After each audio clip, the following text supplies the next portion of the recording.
in my mind today and working with Spirit and what they're telling me right now. It's just so that working with your natural abilities, it stops you from separating yourself from the divine, from the universe. And then the divine and the universe can come in to assist you. So you all, each and every one of you has guides. You have loved ones on the other side. It's just you need to be consciously aware of reaching out to them to assist you, to ask them for assistance, and then they'll be there to help you.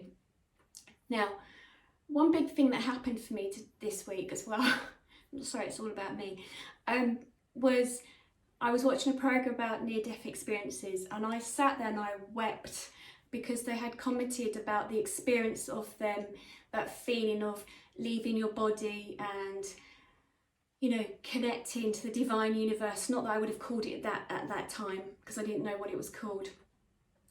But it was about connecting to something higher than and more than what we see of ourselves here physically. And for me, I cried and wept because it was like as if, oh my God, now, it was as if that, my God, I'd met somebody else that could totally understand that feeling.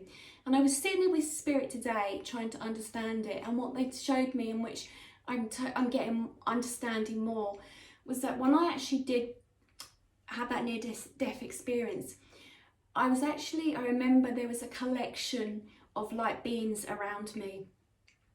And I know my nan was there, and I know I was given information, and I knew that I had to return. My job hadn't completed here on earth, and I knew I had to go on to do other work. At that time, I didn't know it was this work, and so I get that now why I was sent back, and they just keep sending me back all the time, and I get that. But the light beings were very much that they were with me before my soul carnated into a human body. I know those beings were part of my family, loved ones that have passed over, and how they guide me today as a human. I know that they were there the day that I had the near-death experience. I know for a fact that when I'm ready to leave this plane, that they will be there too.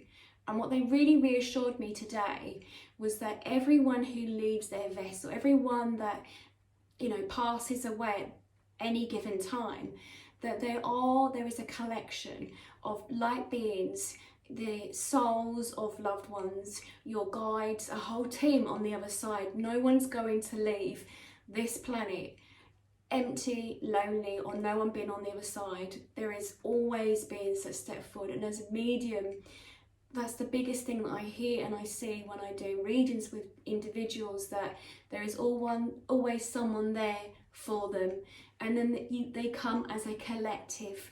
So it's almost, okay, thank you, what they say. When you then look back as a soul and you go off with this collective of other consciousness on the same frequency, it is that it's coming home. Sorry, I feel tearful. It's like coming home to yourself and to the others that are there waiting for you, and knowing it's so much bigger, it's faster than what we can ever imagine as a human being. There is no darkness, there is no emptiness, but you are guided back to that light, to that star, to that part of your soul. It collects, it finds itself back. And it's so important that you know. And then they said, joking aside, they said, you know when babies come through and they cry when they come out? They said because it's the sheer pain of going through that process of the birth canal, and it's then knowing that they've got to feel the human feelings, because when you're a soul on the other side, you don't feel those human feelings. It's when you're a human being and you come into that vessel of the human being, that's when you feel the pain.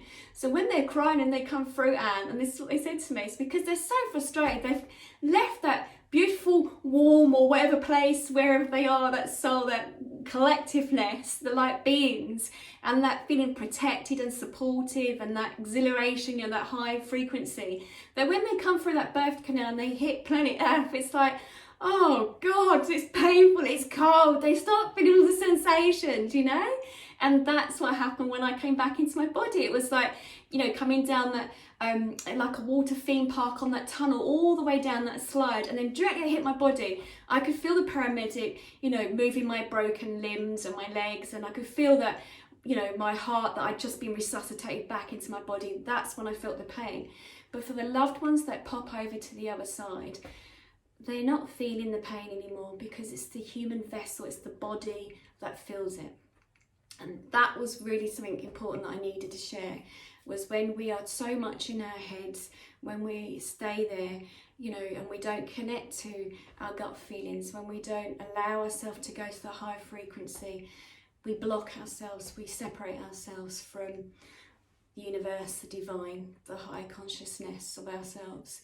So I just wanted to share, and hopefully someone out there will hear it and it makes sense to them.